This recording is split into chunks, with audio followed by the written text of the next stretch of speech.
Hello everyone, welcome to the Sudesh sir biology. Human reproduction या मानव में प्रजनन के दूसरे लेक्चर में आप सभी का बहुत बहुत स्वागत है। स्टूडेंट्स, इस लेक्चर में हम लोग पढ़ने जा रहे हैं एसेसरी रिप्रोडक्टिव ग्लैंड्स, है ना। रिप्रोडक्शन में सहायक जो इंपॉर्टेंट ग्लैंड्स होते हैं, है ना, उन सभी की बात करेंगे। पिछले वीडियो में हमने बात किया था किसके बारे में? मेल रिप्रोडक्टिव सिस्टम के बारे में बात किया था, कैसे टेस्टिस का स्ट्रक्चर होता है, क्या क्या होता है, ये सारी चीजें हम बात किए थे। आज के इस वीडियो में हम लोग बात करेंगे एसेसरी रिप्रोडक्टिव ग्लैंड्स, जिसमें जो भी मेल रिप्रोडक्टिव सिस्टम से एसोसिएटेड रिलेटेड ग्लैंड्स होते हैं उनकी बात करेंगे, है ना। और यहाँ पर फिर हम हिस्टोलॉजी ऑफ सेमिनिफेरस ट्यूब्यूल जो हम लोग टेस्टिस के अंदर देखे थे, उसकी हिस्टोलॉजी के बारे में बात करेंगे कि वो उसकी बनावट कैसे होती है, क्या क्या होता है उसके अंदर, और फिर पेनिस के बारे में बात करेंगे आज, है ना। चलो भाई, तो शुरुआत करते हैं। अभी भी ऑफर चल रहा है, कोर्स का प्राइस है 499, बट आपको अभी कितने में मिल रहा है? ये 2999, है ना, 2999 मिल रहा है, ठीक है। 4999 मतलब 5000 का ये कोर्स है, लेकिन आपको ये 3000 मिल रहा है, अभी भी आप परचेस कर सकते हैं, ठीक है। चलो भाई, शुरुआत करते हैं। एसेसरी रिप्रोडक्टिव ग्लैंड्स, किसमें? मेल की बात हो रही है, ठीक है। तो यहां पर जो भी एसेसरी रिप्रोडक्टिव ग्लैंड्स होते हैं, वो जो हार्मोन सिक्रीट करेंगे या जो भी सब्सटेंस सिक्रीट करते हैं, वो गैमीट के फॉर्मेशन में तो हेल्प नहीं करते, लेकिन ये रिप्रोडक्शन में जरूर हेल्प करते हैं भाई, ठीक है। तो यहां पर गैमीट फॉर्मेशन में हेल्प नहीं करते, मतलब जो भी सब्सटेंस है, substance secreted by glands do not help in gamete formation but in reproduction,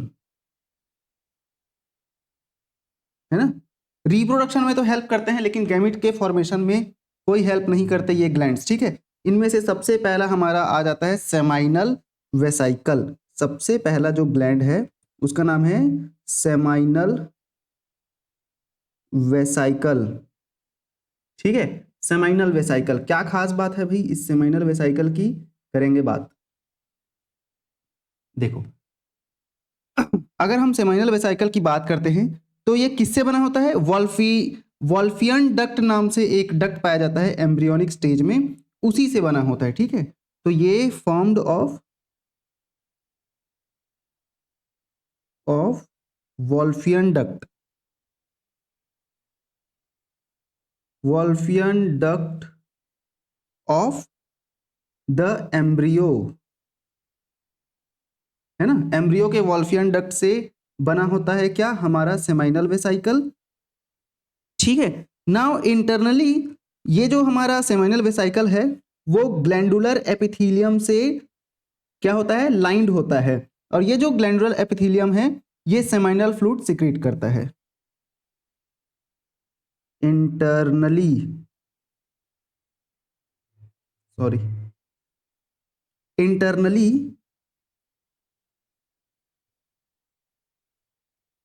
internally किससे लाइंड होता है? ये ग्लैंडुलर एपिथेलियम से लाइंड, ग्लैंडुलर एपिथेलियम से बनी या लाइंड, ठीक है। जो कि क्या सिक्रेट करता है भाई? जो कि क्या सिक्रेट करता है? सेमाइनल फ्लूइड सिक्रेट करता है, सेमाइनल फ्लूइड सिक्रीट करता है ना। क्या सिक्रेट करा? सेमाइनल फ्लूइड सिक्रेट करता है ना। क्या? सेमाइनल फ्लूइड सिक्रेट करता है, ठीक है। नाउ ये जो सेमाइनल फ्लूइड है उसका काम क्या होता है? तो ये लुब्रिकेशन में हेल्प करता है, ठीक है। और इसका जो कंटेंट है वो कैसा होता है? ट्रांसपेरेंट और जेली लाइक सब्सटेंस होता है ये, ठीक है। ये जो सेमाइनल फ्लूइड है ये क्या करता है? Help in lubrication, help in lubrication, मतलब सूखने नहीं दे रहा है बेसिकली, है ना, हमारा जो रिप्रोडक्टिव पैसेज है उसको सूखने नहीं देता है, तो लुब्रिकेशन में हेल्प करता है। और होता कैसा है, transparent, transparent jelly like substance होता है ये, है ना, ट्रांसपेरेंट जेली लाइक सब्सटेंस होता है। और ये जो सेमाइनल फ्लूइड है वो 60 to 70% पार्ट को बनाता है, किसके, सीमेन के, है ना। सीमेन आपको पता होना चाहिए क्या है। सीमेन मेल रिप्रोडक्टिव ऑर्गन से निकलने वाला जो फ्लूइड है जिसको फीमेल रिप्रोडक्टिव ऑर्गन में ट्रांसफर कराया जाता है, that fluid is known as semen. तो सीमेन का 60, सीमेन सीमेन सीमेन का 60 to 70% पार्ट कौन होता है, सेमाइनल फ्लूइड होता है। सेमाइनल फ्लूइड होता है ना। 60 to 70% पार्ट को बना रहे सेमाइनल फ्लूइड, ठीक है। इसका पीएच कैसा होता है भाई, देखो ये एल्केलाइन होता है, ये तो आपको ध्यान में रखना है, ठीक है। एल्केलाइन मतलब एसिडिक नहीं है, ठीक है। तो ये स्लाइटली एल्केलाइन है ना। इसका हेडिंग लिख लेते हैं, सेमाइनल फ्लूइड। सेमाइनल फ्लूइड की बात कर रहे हैं हम लोग यहाँ पर। तो सेमाइनल फ्लूइड जो है कैसा होता है, पहली बात तो ये एल्केलाइन होता है, ठीक है। पीएच कितना होता है, पीएच जो है, पीएच आपका होता है 7.3 के राउंड होता है पीएच, ठीक है। और इसमें क्या क्या रहता है भाई, फ्रक्टोज, यहाँ पर इस हमारे सेमाइनल फ्लूइड में फ्रक्टोज पाया जाता है, फ्रक्टोज प्रेजेंट, ठीक है। फ्रक्टोज पाया जाता है हमारे सेमाइनल फ्लूइड में। और ये सेमाइनल फ्लूइड किसकी तरह एक्ट करता है, स्पर्म के लिए फ्यूल की तरह एक्ट करता है, ईंधन की तरह एक्ट करता है। स्पर्म के लिए फ्यूल की तरह एक्ट करता है, ठीक है। स्पर्म के लिए फ्यूल की तरह एक्ट करता है ना। स्पर्म के लिए फ्यूल की तरह एक्ट करता है। और यहाँ पर फाइब्रिनोजन, प्रोस्टाग्लैंडिन और सिट्रेट, इनोसिटॉल तथा और भी बाकी प्रोटीन्स यहाँ पर प्रेजेंट होते हैं, किसमें, सीमेन में। कौन कौन से, फाइब्रिनोजन, ठीक है, प्रोस्टाग्लैंडिन, प्रोस्टाग्लैंडिन, सिट्रेट और क्या, इनोसिटॉल, है ना, सिट्रेट, इनोसिटॉल और several proteins and other proteins या सेवरल प्रोटीन्स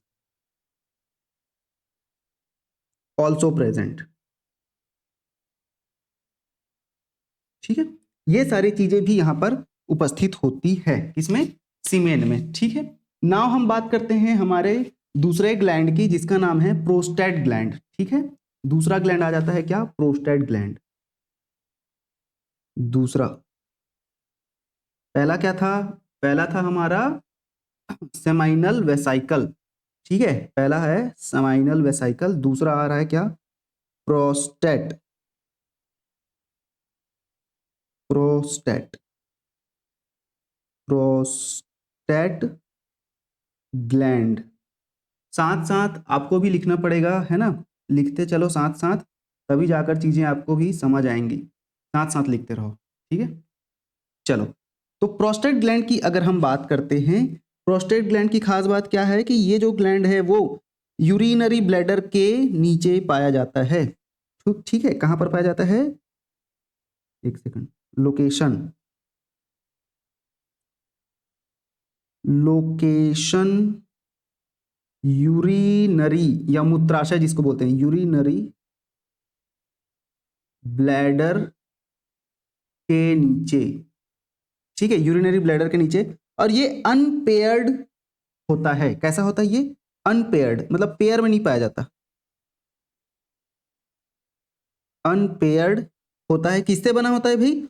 5 लोब्स से बना होता है मेल में, 5 लोब्स से बना, ठीक है, 5 लोब से बना होता है इन मैन, ठीक है। किसकी बात हो रही है यहाँ पर? मैन, ह्यूमन की बात हो रही है। ह्यूमन में ये 5 लोब से बना होता है, ठीक है। अब जितने भी लोब होते हैं, जितने भी लोब होते हैं वो कहां पर खुलते हैं भाई? प्रोस्टैटिक यूरेथ्रा में खुलते हैं थ्रू मैनी फाइन अपर्चर। सभी लोब कहां खुलते हैं? प्रोस्टैटिक यूरेथ्रा में खुलते हैं, है ना। सभी लोब प्रोस्टैटिक यूरेथ्रा में खुलते हैं। किसके through? Through many fine aperture, many fine aperture, ठीक है। बहुत सारे छोटे छोटे फाइन अपर्चर्स के थ्रू ये खुलते हैं। और ये क्या सिक्रेट करते हैं भाई? ये भी एल्केलाइन प्रोस्टैटिक फ्लूइड सिक्रेट करते हैं, जो कि कैसा होता है? मिल्की होता है। ये क्या सिक्रेट करते हैं? Alkaline, alkaline prostatic fluid, prostatic fluid secrete करते हैं, है ना। क्या सिक्रेट करते हैं? एल्केलाइन प्रोस्टैटिक फ्लूइड सिक्रेट करते हैं, जो होता कैसे है? जो मिल्की होता है। कैसा होता है भाई? मिल्की या दुधिया, ठीक है, मिल्की होता है,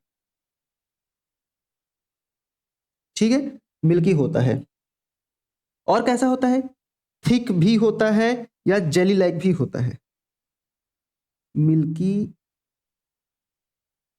थिक एंड जेली लाइक होता है, ठीक है, जेली लाइक होता है। और ये कितने परसेंट पार्ट को बनाता है? सीमेन के 30% पार्ट को बनाता है। ये सीमेन के 30%, सीमेन के 30% पार्ट को बनाता है। मतलब सीमेन का 30% पार्ट कौन सा होता है भाई? हमारा प्रोस्टेट ग्लैंड का जो प्रोस्टैटिक फ्लूइड होता है ना, वो है, ठीक है। और ये किस चीज में हेल्प करता है? स्पर्म के एक्टिवेशन में हेल्प करता है। ये स्पर्म के एक्टिवेशन में हेल्प करता है, ठीक है। स्पर्म के एक्टिवेशन में हेल्प कर रहा है। किस किस चीज में? स्पर्म के एक्टिवेशन में हेल्प कर रहा है। 30% पार्ट को बनाता है, किसके? सीमेन के, है ना। और कितने लोब होते हैं भाई? 5 लोब होते हैं। कहां पर खुलते हैं ये? प्रोस्टैटिक यूरेथ्रा में खुलते हैं, ठीक है। किसके थ्रू? फाइन अपर्चर्स के थ्रू खुलते हैं ये, है ना। चलो भाई, यहां पर इसको हम लोग लिखेंगे, कितने लोब? 5 लोब होते हैं इसमें, ठीक है। लोकेशन कहाँ है? यूरिनरी ब्लैडर के नीचे, प्रोस्टैटिक ग्लैंड। अब इसी की और आगे हम बात करते हैं, ठीक है। तो यहां पर इसका जो प्रोस्टैटिक ग्लैंड का जो सिक्रीशन है, उसके पास क्या क्या चीजें पाई जाती है? सिट्रिक एसिड, कैल्शियम तथा फॉस्फेट, क्लॉटिंग एंजाइम और प्रोफाइब्रिनोलाइसिन भी पाया जाता है। किसके पास? प्रोस्टैटिक फ्लूइड में, प्रोस्टैटिक फ्लूइड में क्या क्या पाया जाता है भाई? Citric acid, citric acid, calcium, citric acid हो गया, कैल्शियम हो गया, फॉस्फेट, ठीक है। और क्या? क्लॉटिंग एंजाइम्स हो गए, क्लॉटिंग एंजाइम्स, ठीक है। वहीं पर प्रोफाइब्रिनोलाइसिन, फाइब्रिनोलाइसिन, है ना, प्रोफाइब्रिनोलाइसिन प्रेजेंट रहते हैं, उपस्थित रहते हैं या प्रेजेंट रहते हैं? उपस्थित रहते हैं, ठीक है भाई, तो ये सारी चीजें यहां पर उपस्थित रहती है ना। नाउ प्रोस्टेटिक ग्लैंड का जो सिक्रीशन है वो सेमाइनल वेसाइकल के सिक्रीशन के साथ में मिलता है और क्या बनाता है भाई, क्या बनाता है, सीमेन बनाता है। और सीमेन में कोएगुलेशन की क्या आ पाती है, कोएगुलेशन का कैरेक्टर आ पाता है। मतलब जब प्रोस्टेटिक ग्लैंड का सिक्रीशन और सेमाइनल वेसाइकल का सिक्रीशन आपस में मिल जाता है तो जो सीमेन बनता है वो कोएगुलेट हो पाता है, मतलब कि उसमें थक्का जमने की प्रक्रिया हो पाती है। ठीक है, तो यहां पर लिखेंगे prostatic fluid plus seminal fluid, है ना। Prostatic fluid plus seminal fluid दोनों आपस में मिला तो क्या हो पाएगा, कोएगुलेशन। ठीक है, कोएगुलेशन होता है। ठीक है, कोएगुलेशन हो पाता है।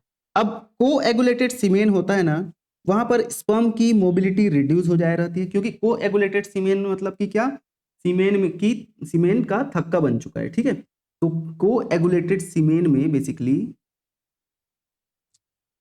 कोएगुलेटेड सीमेन, है ना, कोएगुलेटेड सीमेन में स्पर्म की मोबिलिटी, स्पर्म मोबिलिटी रिड्यूस्ड,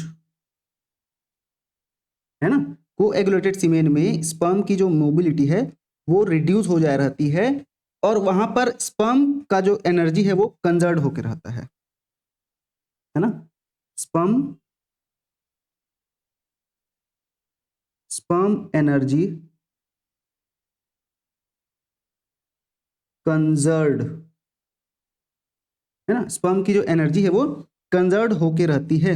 अब कुछ टाइम के बाद फाइब्रिनोलाइसिस काम करता है। अब भाई यहां पर थक्का तो बन गया, किसका थक्का बन गया, किसका थक्का बन गया भाई, सीमेन का थक्का तो बन गया, लेकिन उसका वो जो थक्का है वो टूटेगा भी, है ना।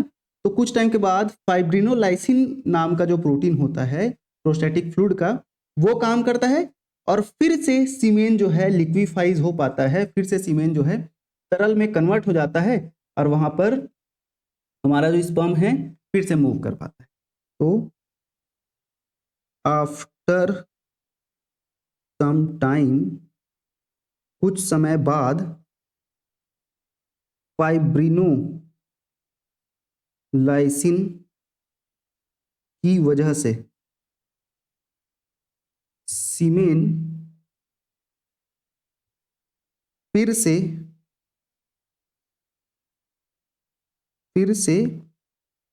लिक्विफाई, फिर से तरल में कन्वर्ट होता है, में कन्वर्ट होता है, तरल में कन्वर्ट होता है और स्पर्म मूव कर पाता है, स्पर्म जो है मूव कर पाता है। ठीक है भाई, चलो नाउ तीसरा जो ग्लैंड आता है जिसका नाम है कॉपर्स ग्लैंड। तीसरा कॉपर्स ग्लैंड, कॉपर्स ग्लैंड की क्या खास बात है देखते हैं, है ना। पहला क्या था, सेमाइनल वेसाइकल, दूसरा क्या था, प्रोस्टेट ग्लैंड, और तीसरा है हमारा कॉपर्स ग्लैंड। तो यहां पर कॉपर्स ग्लैंड जो है एक पेयर में पाया जाता है और ये यूरेथ्रा के लेटरल साइड में पाया जाता है, दोनों लेटरल साइड में एक पेयर, एक पेयर में उपस्थित, कहां पर, यूरेथ्रा के लेटरल आइट साइड में, यूरेथ्रा के लेटरल साइड में, ठीक है, प्रेजेंट। ठीक है, यूरेथ्रा के लेटरल साइड में प्रेजेंट होता है और इसे बल्बो यूरेथ्रल ग्लैंड भी कहते हैं, also called bulbo urethral gland, bulbo urethral gland भी कहते हैं। ठीक है, बल्बो यूरेथ्रल ग्लैंड भी कहते हैं। और ये एक मेम्ब्रेन यूरेथ्रा के मेम्ब्रेनस पार्ट में उपस्थित रहता है। और कहाँ पर ओपन होता है भाई? पेनाइल यूरेथ्रा में ओपन होता है। ये पेनाइल यूरेथ्रा मतलब पेनिस में जो यूरेथ्रा प्रेजेंट होता है उसी में ओपन होता है। पेनाइल यूरेथ्रा में ओपन होता है। पेनाइल यूरेथ्रा में ओपन होता है और ये एक transparent slimy jelly like fluid secrete करता है। ये एक transparent slimy jelly like fluid secrete करता है ना, जेली लाइक फ्लूइड सिक्रीट करता है। और ये जो जेली लाइक फ्लूइड सिक्रीट करा है वो होता कैसा है? वो होता है एल्केलाइन। ठीक है, जिसका पीएच कितना होता है? 7.2 पीएच होता है। और ये जो है वो यूरेथ्रा की एसिडिटी को क्या कर देता है? डिस्ट्रॉय करता है और यूरेथ्रा को क्लीन करता है। क्यों? स्पर्म के मूवमेंट के लिए। ये फ्लूइड यूरेथ्रा की एसिडिटी को डिस्ट्रॉय करता है। ठीक है, ये यूरेथ्रा की एसिडिटी को डिस्ट्रॉय करता है और क्या करता है? क्लीन करता है। क्लीन करता है ताकि स्पर्म जो है अच्छे से क्या कर पाए? मूव कर पाए। स्पर्म अच्छे से मूव कर पाए। ठीक है, अच्छे से मूव कर पाए। नाउ ये और किस चीज में हेल्प करता है? तो ये पेनिस के लुब्रिकेशन में भी हेल्प करता है। ये पेनिस के लुब्रिकेशन में भी हेल्प करता है। पेनिस के लुब्रिकेशन में भी हेल्प करता है। अब सीमेन का कॉन्स्टिट्यूएंट कैसा होता है? क्या क्या चीजें सीमेन में प्रेजेंट होती है देखते हैं। ठीक है, एक सेकंड। चलो, सीमेन सीमेन है ना, सीमेन में क्या क्या चीजें होती है देखते हैं। देखो, अगर हम बात करते हैं सीमेन की तो बेसिकली सीमेन में क्या क्या चीजें होती है भाई? सीमेन में पहला आता है स्पर्म आ जाएगा और एसेसरी रिप्रोडक्टिव ग्लैंड का fluid. Sperm plus accessory reproductive gland का जो फ्लूइड है वो ग्लैंड फ्लूइड। ठीक है, तो वॉल्यूम कितना होता है भाई सीमेन का? वॉल्यूम, सीमेन का जो वॉल्यूम है 3 to 4 ml। मतलब एक क्वाइटस इंटरप्टस में 3 से 4 ml सीमेन जाता है। ठीक है, और सीमेन का जो पीएच है वो कितना होता है भाई? पीएच हो जाता है आपका, पीएच हो जाता है 7.3। ये याद रखेंगे ना, पीएच इंपॉर्टेंट है। ठीक है, पीएच कितना है सीमेन का? 7.3। नाउ नॉर्मल स्पर्म काउंट कितना होता है? यहां पर हम लोग लिखेंगे normal sperm count. Normal sperm count एक बार के इजैकुलेशन में 20 से 120 मिलियन पर ml स्पर्म आता है। मतलब अगर एक ml में 20 से 120 मिलियन स्पर्म है, मतलब वो नॉर्मल काउंट है। 20 से 120 मिलियन पर ml, ठीक है। पर ml में अगर 20 से 120 मिलियन स्पर्म है तो ये नॉर्मल काउंट है। लेकिन वहीं पर दिक्कतें भी आती है भाई, है ना। तो ओलिगोस्पर्मिया का मतलब क्या होता है, अगर 20 मिलियन से कम स्पर्म हो गया है पर ml। ओलिगो, इसको कलर चेंज करके लिखते हैं, ओलिगो स्पर्मिया। ओलिगो स्पर्मिया में क्या हो जाता है भाई, लेस देन 20 मिलियन पर ml स्पर्म, ठीक है। अगर 20 मिलियन पर ml स्पर्म से कम हो गया है, 1 ml में 20 मिलियन से भी कम स्पर्म पाया जा रहा है, तो मतलब वो कौन सा कंडीशन है, ओलिगोस्पर्मिया। और एजोस्पर्मिया का मतलब क्या होता है यहाँ पर, एजोस्पर्मिया, एजोस्पर्मिया का मतलब हो जाएगा आपका या तो जीरो, है ना, और या तो वो आइदर एब्सेंस और नियर एब्सेंस, ठीक है। या तो वो है मतलब स्पर्म है ही नहीं सीमेन में, और या तो एकदम इतना ही थोड़ा है कि वो ना के बराबर है, ठीक है। तो absence, sorry, either absence, either absent और नियर एब्सेंट, या तो एब्सेंट है और या तो न के बराबर है ना। तो ये होता है एजोस्पर्मिया। वही आ जाता है क्या, एस्थेनोस्पर्मिया, एक और कंडीशन आ जाता है एस्थेनोस्पर्मिया, ठीक है। एस्थेनोस्पर्मिया कौन सा कंडीशन है भाई, तो यहां पर एस्थेनोस्पर्मिया में क्या हो जाता है, एस्थेनोस्पर्मिया में रिड्यूस्ड मोटिलिटी, स्पर्म की जो मोटिलिटी है वो सीमेन में रिड्यूस हो गई है। Reduced motility, motility, reduced motility of sperm in semen, है ना। सीमेन के अंदर अगर स्पर्म की मोटिलिटी रिड्यूस हो गई है तो उसे बोला जाता है क्या, एस्थेनोस्पर्मिया। वहीं पर आता है क्या, टेराटोस्पर्मिया।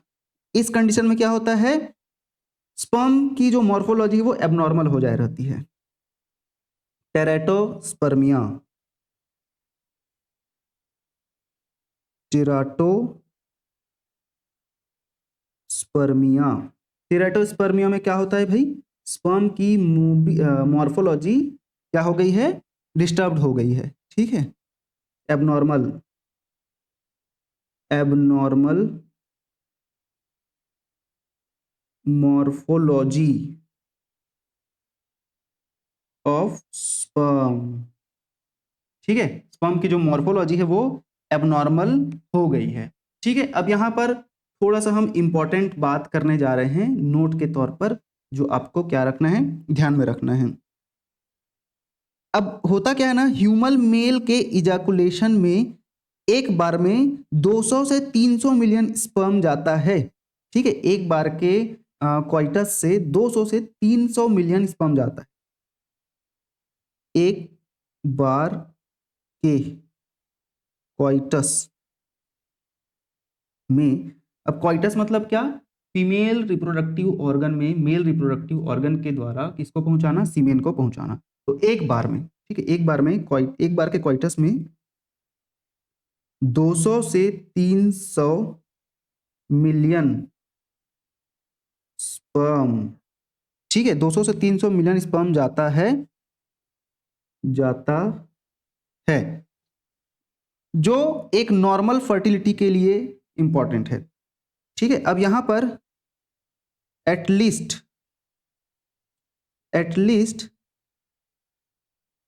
60% स्पर्म, एटलीस्ट 60% जो स्पर्म है ना वो नॉर्मल शेप का होना चाहिए, एक नॉर्मल फर्टिलिटी के लिए ना, मतलब अगर बच्चा नॉर्मल बने तो उसके लिए क्या, 60% sperm normal shape, normal shape का होना चाहिए,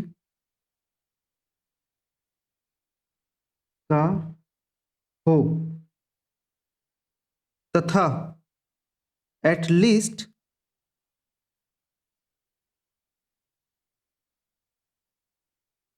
एटलीस्ट 40% जो स्पर्म है, 40% स्पर्म की जो मोबिलिटी है वो अच्छी होनी चाहिए। स्पर्म की मोटिलिटी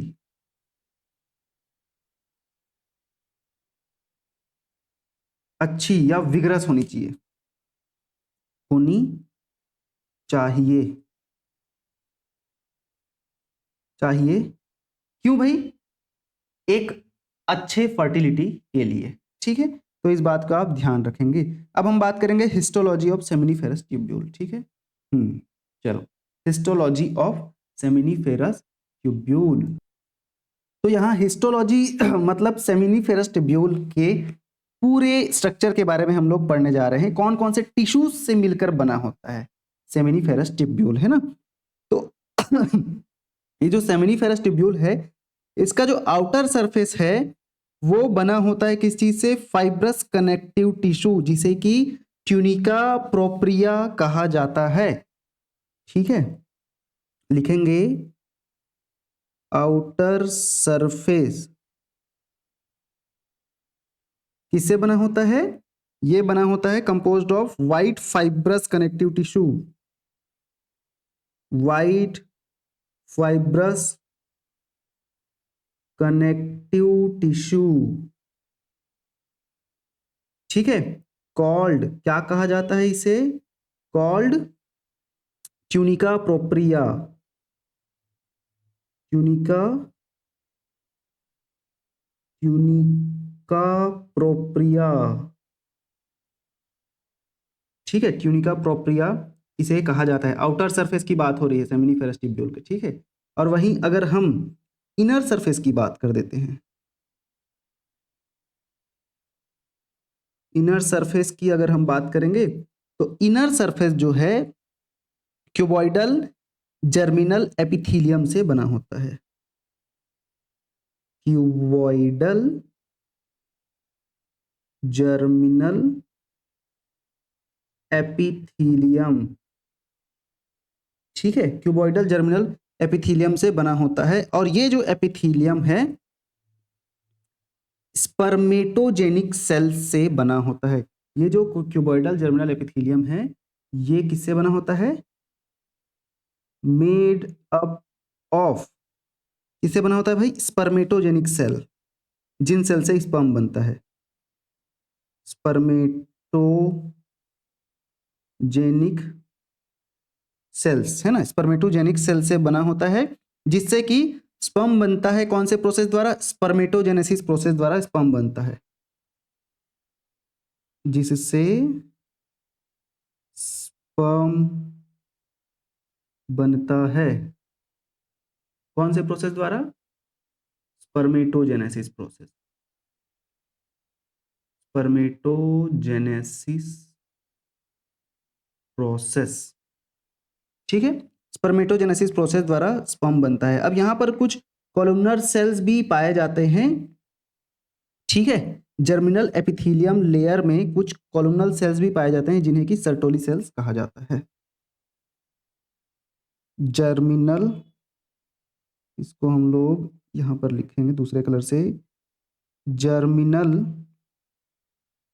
एपिथीलियम लेयर में कुछ क्यूबॉइडल सेल्स भी पाए जाते हैं, है ना। कुछ क्यूबॉइडल सेल्स भी पाए जाते हैं, जिन्हें जिन्हें क्या कहते हैं? सर्टोली सेल्स कहते हैं। और ये जो सर्टोली सेल्स है ना, वो क्या करते हैं भाई? सर्टोली सेल्स कहते हैं। और ये जो सर्टोली सेल है वो स्पर्म को न्यूट्रिशन प्रोवाइड करता है, और इसीलिए इनको सस्टेंटेक्युलर या नर्स सेल भी कहा जाता है। सर्टोली सेल क्या करता है? सर्टोली सेल प्रोवाइड न्यूट्रिशन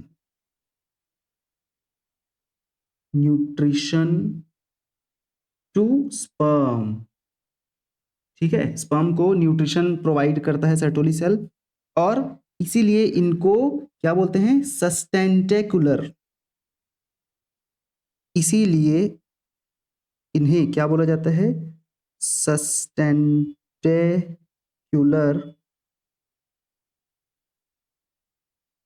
और नर्स सेल सेल भी कहते हैं,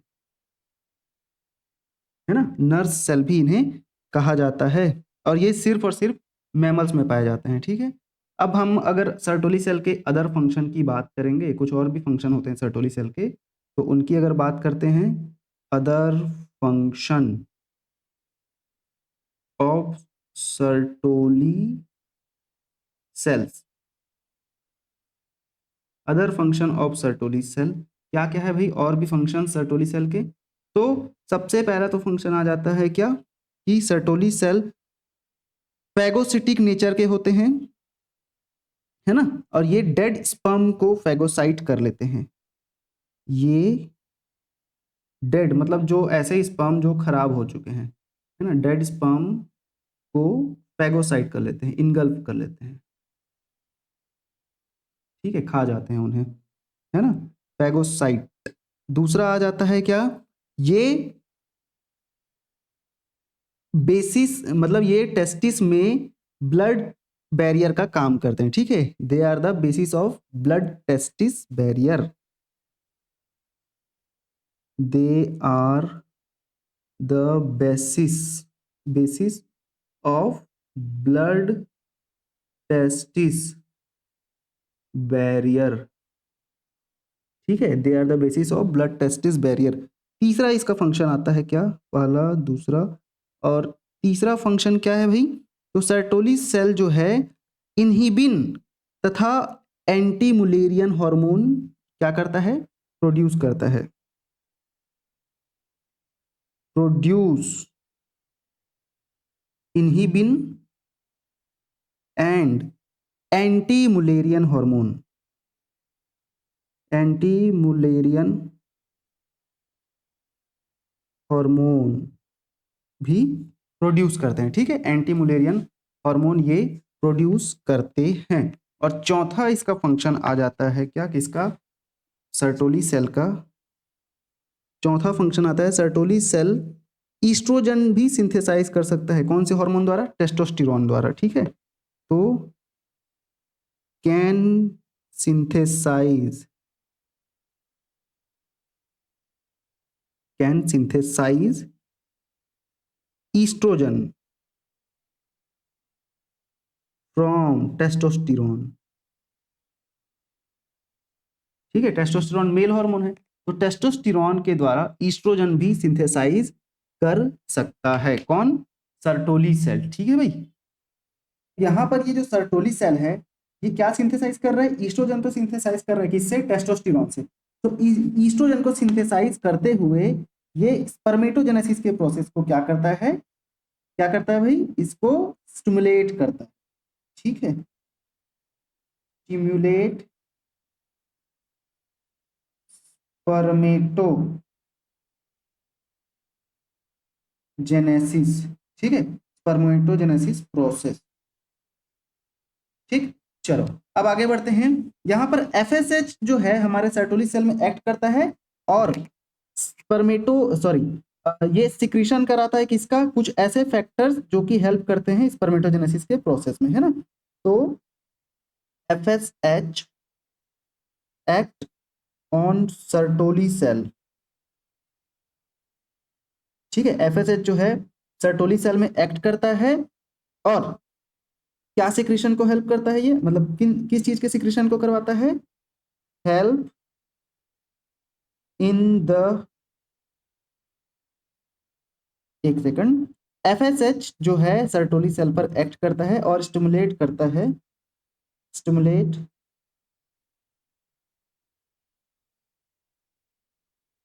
द सिक्रीशन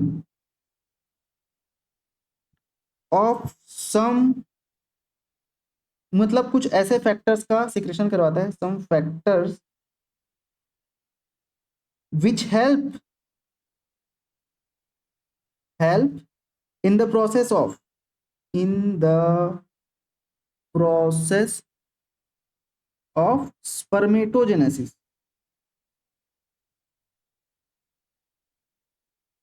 है ना। स्पर्मेटोजेनेसिस के प्रोसेस को ये क्या करवाता है, स्टिमुलेट करवाता है, मतलब स्पर्मेटोजेनेसिस के प्रोसेस में हेल्प करने वाले फैक्टर्स को सिक्रेट करवाता है सर्टोली सेल से। कौन, एफएसएच। कुछ एंडोक्राइन सेल्स भी यहाँ पर पाए जाते हैं सेमिनिफेरस ट्यूब्यूल्स के बीच में, मतलब वहां पर जो ट्यूब्यूल्स होते हैं उनके बीच में जो इंटर ट्यूबुलर स्पेस पाया जाता है, वहां पर कुछ एंडोक्राइन सेल्स भी पाए जाते हैं, जिन सेल्स को हम लोग क्या बोलते हैं, इंटरस्टिशियल या तो लिडिक सेल भी कहते हैं। ठीक है, तो इसको लिखेंगे क्या बोलेंगे हम लोग इसको, सेमिनिफेरस ट्यूब्यूल, ट्यूब्यूल के बीच में inter tubular space, inter tubular space में क्या प्रेजेंट होता है भाई, सेमिनिफेरस ट्यूब्यूल के बीच में क्या प्रेजेंट होता है, इंटरस्टिशियल या लिडिक सेल प्रेजेंट होता है। कुछ एंडोक्राइन सेल्स प्रेजेंट होते हैं, है ना, कुछ एंडोक्राइन सेल्स प्रेजेंट होते हैं, जिन्हें क्या कहा जाता है, जिन्हें इंटरस्टिशियल, इंटरस्टिशियल और लिडिक सेल, लिडिक सेल्स कहते हैं, है ना। ये जो लिडिक सेल है या इंटरस्टिशियल सेल है, ये कहां पर पाया जाता है, इंटरट्यूबुलर स्पेस में पाया जाता है, किसके, सेमिनिफेरस ट्यूब्यूल के, है ना। तो यहाँ पर टेस्टोस्टेरोन जो है लिडिक सेल से एंटर करता है ना, कहां पर, सेमिनिफेरस ट्यूब्यूल में, by the process of diffusion. तो अब याद रखना, टेस्टोस्टेरोन नाम का जो हार्मोन है वो कहां से सिक्रेट हो रहा है, लिडिक सेल से सिक्रेट। टेस्टोस्टेरोन, कलर चेंज करके लिखेंगे, testosterone from Leydig cells, testosterone from Leydig cells inter करता है किसको, inter seminiferous tubule bye diffusion process, है ना। डिफ्यूजन प्रोसेस के थ्रू सेमिनिफेरस ट्यूब्यूल को इंटर कर जाता है कौन, हमारा जो टेस्टोस्टेरोन हार्मोन है वो किसको इंटर करता है, सेमिनिफेरस ट्यूब्यूल के अंदर इंटर कर जाता है, ठीक है, under the effect of ABP and promote spermatogenesis, है ना। तो किसके इफेक्ट में, under the effect of ABP and promote, ये जो टेस्टोस्टेरोन है वो क्या प्रमोट करता है, स्पर्मेटोजेनेसिस, ठीक है, क्या प्रमोट कर रहा है भाई, स्पर्मेटोजेनेसिस, ठीक है, स्पर्मेटोजेनेसिस को प्रमोट करता है कौन, हमारा जो टेस्टोस्टेरोन है, लीडिंग सेल से निकलता है कौन, टेस्टोस्टेरोन, ये बात आप ध्यान में रखेंगे, ठीक है। अब यहाँ पर देखो स्ट्रक्चर की बात करेंगे हम लोग, है ना, तो यहाँ पर थोड़ा सा और इसके बारे में थोड़ा बात कर लेते हैं। लिडिक सेल सिंथेसाइज और सिक्रीट करता है टेस्टिकुलर हार्मोन जिसे कि एंड्रोजन कहते हैं। Leydig cell, Leydig cell synthesise and secrete कौन सा हार्मोन, एंड्रोजन, ठीक है, सिंथेसाइज और सिक्रीट करता है एंड्रोजन हार्मोन, और कुछ इम्यूनोलॉजिकली कंपोनेंट सेल्स भी वहां पर प्रेजेंट होते हैं, ठीक है। तो देखो हिस्टोलॉजी की अगर हम बात करते हैं यहाँ पर स्ट्रक्चर समझेंगे, ठीक है। देखो ये रहा सेमिनिफेरस ट्यूब्यूल, है ना। सेमिनिफेरस ट्यूब्यूल के अंदर सस्टेंसिक्युलर सेल्स प्रेजेंट होते हैं जिन्हें कि सर्टोली सेल्स बोलते हैं। ये रहा कुछ सर्टोली सेल्स, ठीक है। यहाँ पर लिडिक सेल भी प्रेजेंट होते हैं जिनको क्या बोलते हैं, इंटरस्टिशियल सेल्स भी बोलते हैं, ठीक है। तो हमने देखा था लिडिक सेल टेस्टोस्टेरॉन प्रोड्यूस कर रहा है ना। और हमारा जो सर्टोली सेल है वो क्या प्रोड्यूस कर रहा है भाई, वो प्रोड्यूस कर रहा था ईस्ट्रोजन, ठीक है। यहाँ पर स्पर्मेटोजिगोनिया भी प्रेजेंट है जिनसे आगे जाकर स्पर्म बनते हैं। प्राइमरी स्पर्मेटोसाइट बन रहा है, फिर स्पर्मेटिड्स बन रहा है ना। और यहाँ पर सेकेंडरी स्पर्मेटोसाइट्स भी आप देख सकते हैं, बड़े बड़े स्ट्रक्चर्स, ठीक है। ये रहा, चलो तो आगे बात करते हैं। यही पूरा सेमिनिफेरस ट्यूब्यूल है ना, ये पूरा सेमिनिफेरस ट्यूब्यूल है ये, ठीक है। उसी के अंदर जो भी चीजें हैं वो पाई जाती हैं। अब आगे हम लोग बात करते हैं कुछ और चीजों की। अच्छा, ओके। अब हम आगे बात करेंगे किसकी, पेनिस की बात करते हैं, ठीक है। ये तो रहा हिस्टोलॉजी ऑफ सेमिनिफेरस ट्यूब्यूल।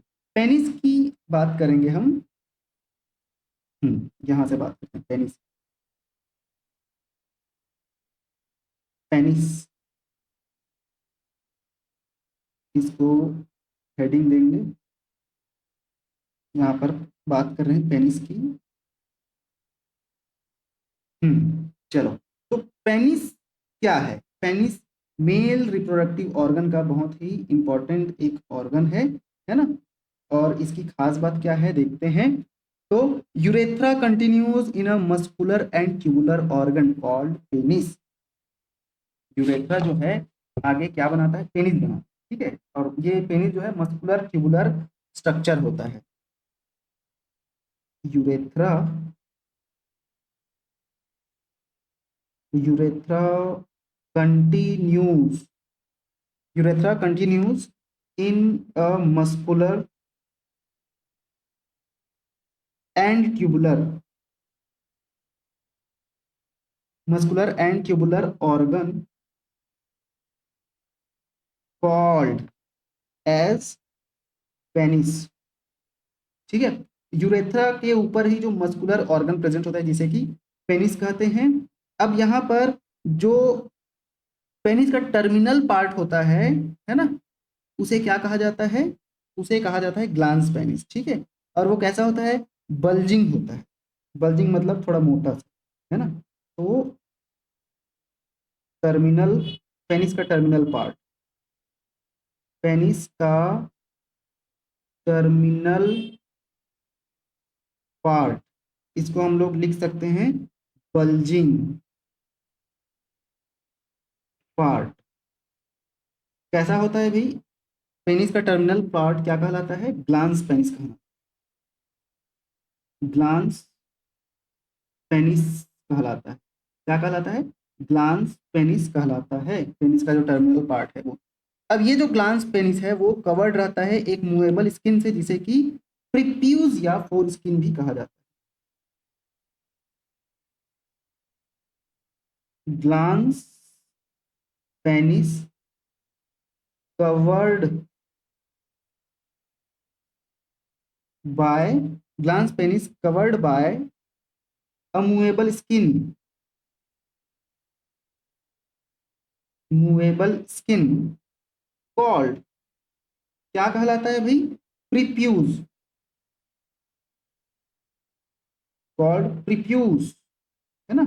एक मूवेबल स्किन में कवर होता है जिसे कि प्रीप्यूज या इसे फोर स्किन भी कहते हैं, फोर स्किन कहते हैं, ठीक है। क्या कहते हैं, फोर स्किन या प्रीप्यूज कहते हैं, ठीक है भाई ना। एक special type of sebaceous gland जो है यहाँ पर प्रीप्यूज या फोर स्किन में पाया जाता है जिसे कि प्रीप्यूशियल ग्लैंड कहते हैं। फोर स्किन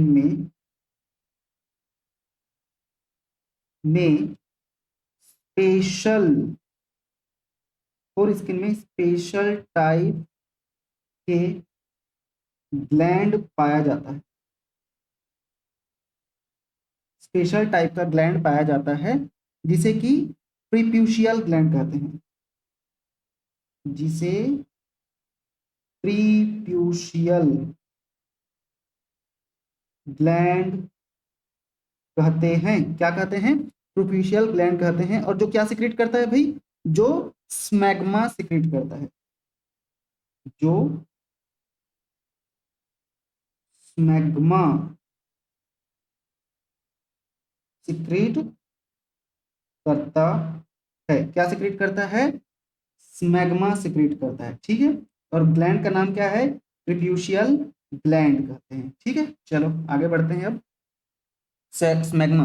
अब यहाँ पर प्रीप्यूज को प्रीप्यूज जो है, फोर स्किन में जो ग्लैंड प्रेजेंट होता है, प्रीप्यूज या सॉरी प्रीप्यूज नहीं, मतलब प्रीप्यूज ग्लैंड नहीं, प्रीप्यूज या फोर स्किन को जो रिमूव करने का जो प्रोसेस होता है सर्जरी के द्वारा, जिसे कि सर्कमसीजन कहा जाता है। फोर स्किन को सर्जरी, है ना, फोर स्किन को इसके द्वारा भाई, सर्जरी के द्वारा, सर्जरी के द्वारा रिमूव करने का प्रोसेस, रिमूव करना, रिमूव करने का प्रोसेस नहीं लिखते, रिमूव करना क्या कहलाता है? सर्कमसीजन, सीजन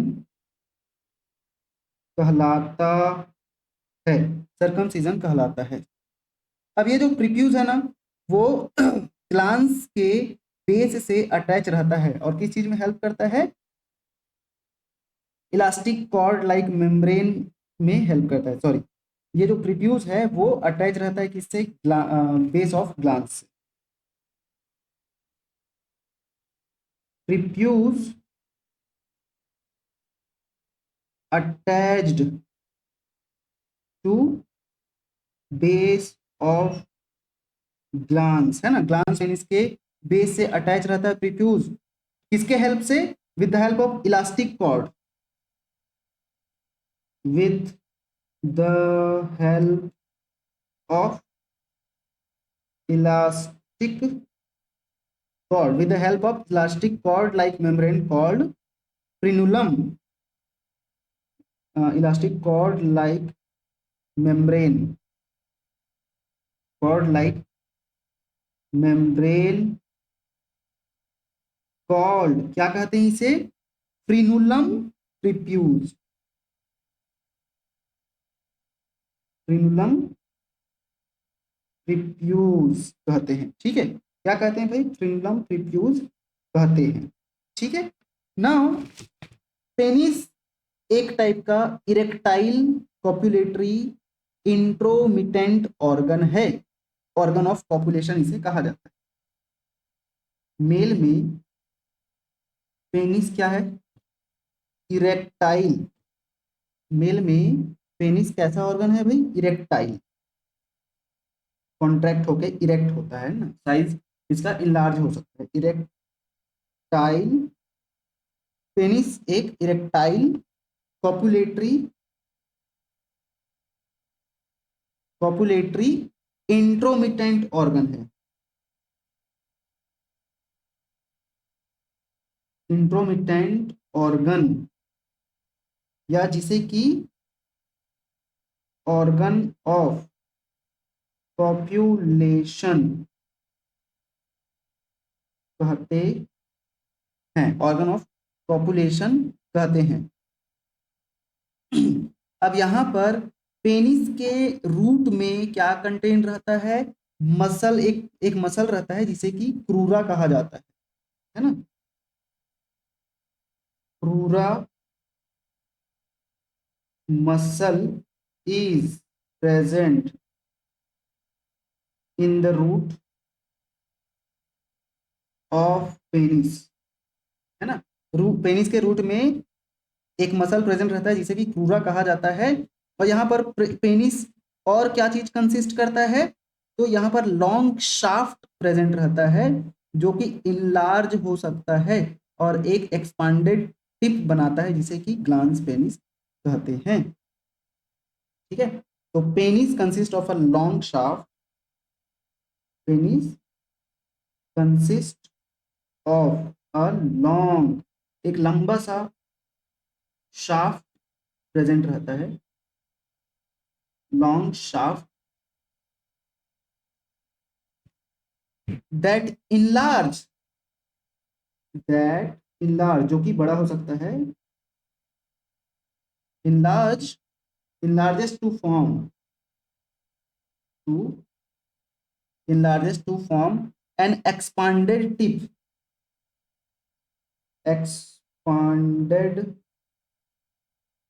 जिसे कि क्या कहा जाता है, ग्लांस पेनिस, कॉल्ड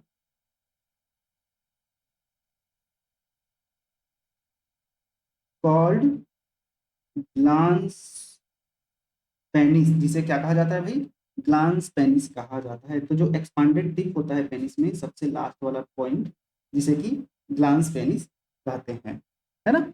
नाउ अब हम पेनिस की बॉडी के बारे, अभी तो हम लोग टिप की बात किए, अब बॉडी ऑफ पेनिस की बात करते हैं। बॉडी ऑफ पेनिस, पेनिस की बॉडी कैसी होती है, पेनिस की बॉडी देखते हैं। तो देखो यहाँ पर 3 longitudinal cylindrical mass of erectile tissue present रहता है, 3 लॉन्जिट्यूडिनल सर्कुलर, या सॉरी सर्कुलर नहीं, cylindrical masses of erectile tissue present होता है, प्रेजेंट होता है ना। मिडिल में क्या प्रेजेंट होता है, जो बॉडी है पेनिस की, उसमें 3 टाइप के longitudinal cylindrical mass of erectile tissue present होता है। ये जो मासेस है, एक राइट एक लेफ्ट कार्पोरा होगा, है ना, एक राइट और एक लेफ्ट कार्पोरा केवर्नोसा होगा, तथा मिडिल में क्या रहेगा, मीडियन कार्पस स्पॉन्जियोसम रहेगा। ठीक है, तो पहला क्या क्या है देखते हैं, तीनों, है ना, फर्स्ट, सेकंड और third. Left right, left right क्या प्रेजेंट है, corpora cavernosa, corpora corpora cavernosa, corpora cavernosa present है लेफ्ट और राइट, और बीच में क्या प्रेजेंट है, median corpus spongiosum, medium corpus medium corpus spongiosum, है ना, मीडियम कार्पस स्पॉन्जियोसम प्रेजेंट रहता है बीच में। दो जो कार्पोरा केवर्नोसा होता है, वो पेनिस के एंड तक नहीं पहुंचता, ठीक है, two corpora cavernosa do not reach the end of the penis. दो corpora केवर्नोसा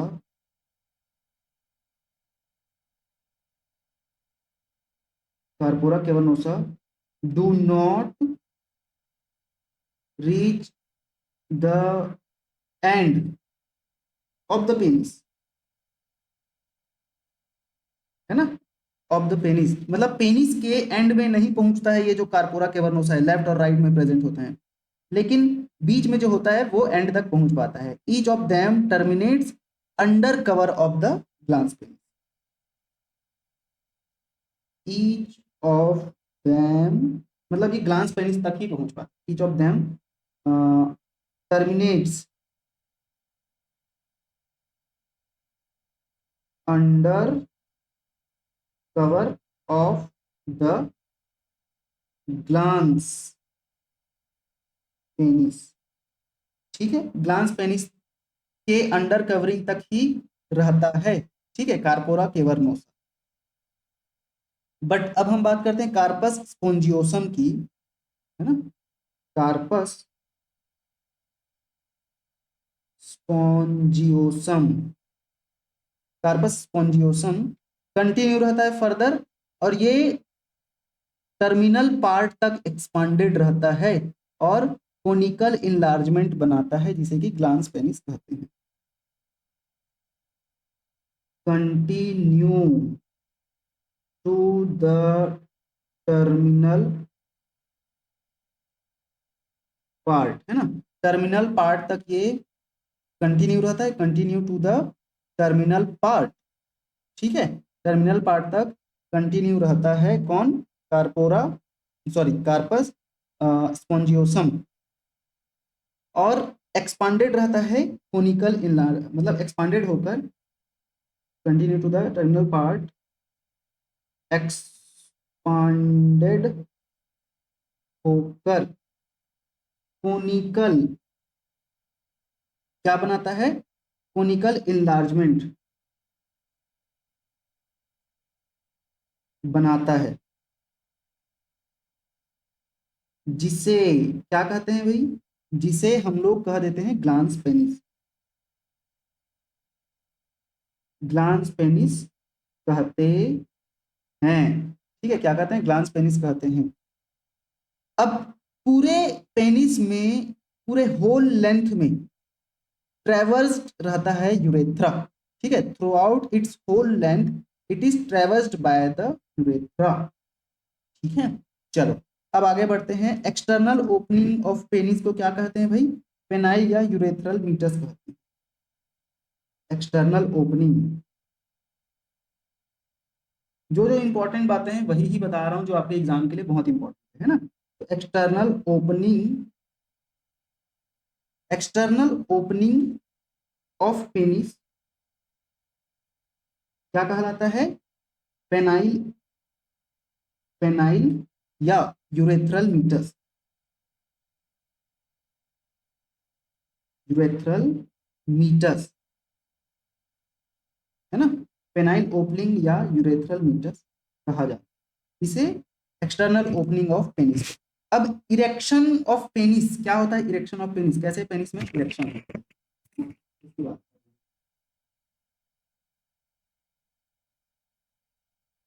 erection of penis, erection of penis कैसे होता है भाई, पेनिस में इरेक्शन देखते हैं, देखो इरेक्शन ऑफ पेनिस जो है प्योरली वेस्कुलर फिनोमिना है और ये कंट्रोल रहता है, कंट्रोल होता है हमारे ऑटोनोमस नर्वस सिस्टम के द्वारा। इसको लिखेंगे क्या, प्योरली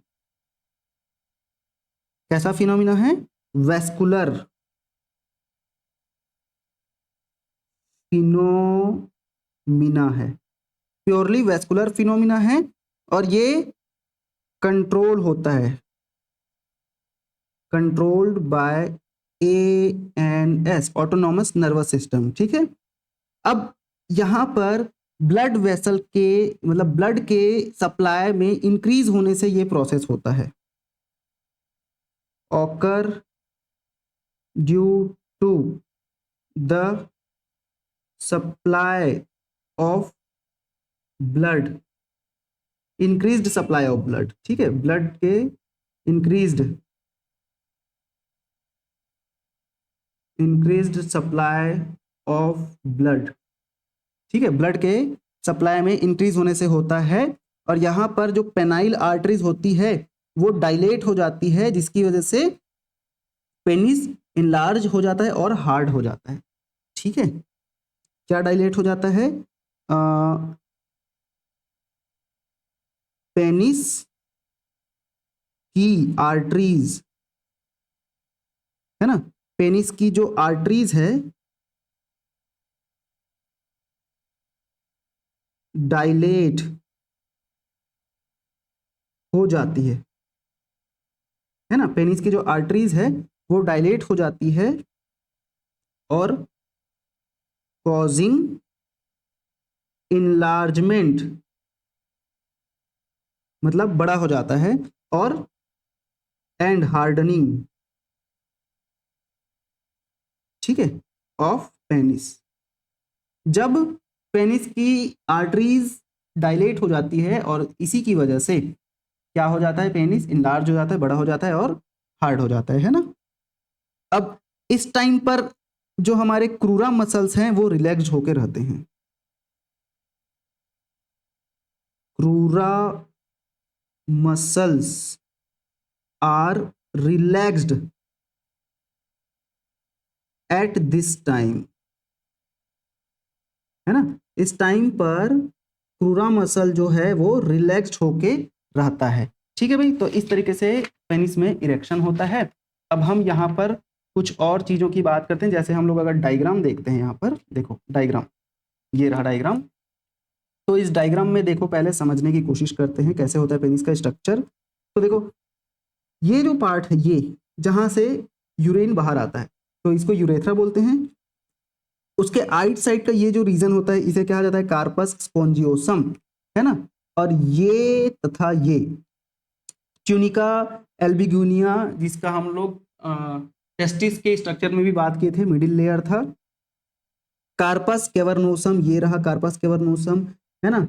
ये रहा फोर स्किन, और यहाँ पर डीप आर्टरी ऑफ पेनिस, ये रहा deep artery of penis. Dorsal nerve of penis यहाँ पर है, डॉर्सल आर्टरी ऑफ पेनिस यहाँ पर है, और फिर deep dorsal when of penis ये रहा, और ये रहा superficial dorsal when of penis, ये रहा।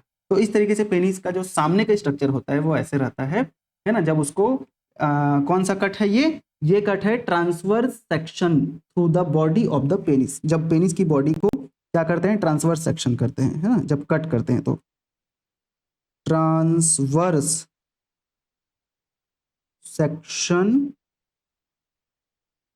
Through the body of penis, transverse section through the body of penis. जब पेनिस का ट्रांसवर्स सेक्शन किया जाता है तो ऐसे दिखता है ना। अब यहाँ पर हम लोग कुछ 2-3 इंपॉर्टेंट बात है ना, जिनको हम लोग क्या बोल सकते हैं, गोल्डन पॉइंट्स बोल सकते हैं। अच्छा, ये क्या हो गया, एक सेकंड, जस्ट वेट। ओके, सो कुछ गोल्डन पॉइंट्स है यहाँ पर, बहुत ही इंपॉर्टेंट पॉइंट है, जिनके बारे में बात कर लेते हैं। गोल्डन की पॉइंट्स या वेरी इंपॉर्टेंट पॉइंट बोल सकते हैं। गोल्डन की पॉइंट्स, ये बातें आपको याद में रखनी है ना, याद रखनी है ये बातें।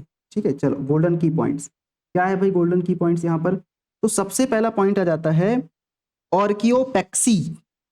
ऑर्कियोपेक्सी क्या कहलाता है, जब अनडिसेंडेड टेस्टिस जो है कहां पर रहता है, अनडिसेंडेड टेस्टिस मतलब वो ऊपर ही है, स्क्रोटम में आया नहीं है। तो जब उसको स्क्रोटम में लाया जाता है by the process of surgery during childhood, तो इस प्रोसेस को कहा जाता है ऑर्कियोपेक्सी। ठीक है, ऑर्कियोपेक्सी, इसको लिखेंगे ऑर्कियोपेक्सी, एक सेकंड, ऑर्कियोपेक्सी क्या होता है, ऑर्कियोपेक्सी। तो ऑर्कियोपेक्सी का मतलब होता है कि जब एक क्या हो रहा है,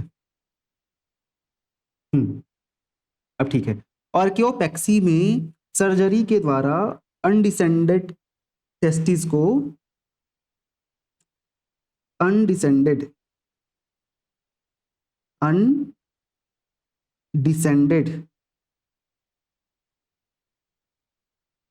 टेस्टिस को सर्जरी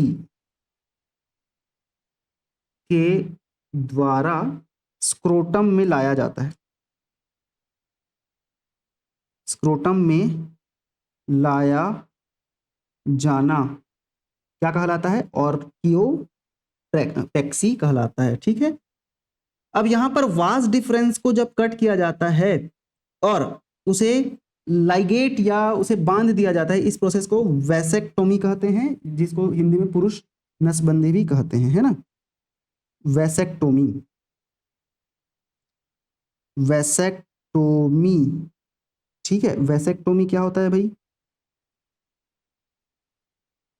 तो पुरुषों में, मेल में, एक सेकंड, मेल में वासा, वास डिफरेंस को कट करना या बांध देना क्या कहलाता है? वैसेक्टोमी कहलाता है। ठीक है, वैसे ही अगर हम बात करते हैं अगले पॉइंट की, इरेक्शन, पेनिस का जो इरेक्शन है वो किसके द्वारा कंट्रोल होता है? पैरासिम्पैथेटिक नर्वस सिस्टम के द्वारा। पेनिस का इरेक्शन पीएनएस के द्वारा कंट्रोल होता है ना। और वैसे ही इजाकुलेशन ऑफ सीमेन जो है कंट्रोल होता है किसके द्वारा? सिंपैथेटिक नर्वस सिस्टम के द्वारा। Ejaculation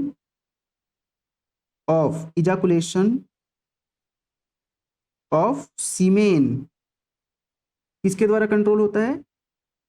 controlled by sympathetic nervous system, SNS, sympathetic nervous system, SNS के द्वारा कंट्रोल होता है। ठीक है, तो पेनिस का erection PNS, peripheral nerve system, और इजाकुलेशन ऑफ सीमेन, सीमेन का इजाकुलेशन एसएनएस के द्वारा कंट्रोल होता है। ठीक है भाई, तो चलो भाई, यहाँ पर हमारा मेल रिप्रोडक्टिव सिस्टम खत्म होता है। अब नेक्स्ट वीडियो में हम लोग पढ़ेंगे फीमेल रिप्रोडक्टिव सिस्टम, और मैं उम्मीद करूंगा कि आप सभी नेक्स्ट लेक्चर में पढ़ के आएंगे। ठीक है, चलो भाई, तो बहुत बहुत धन्यवाद, थैंक यू सो मच।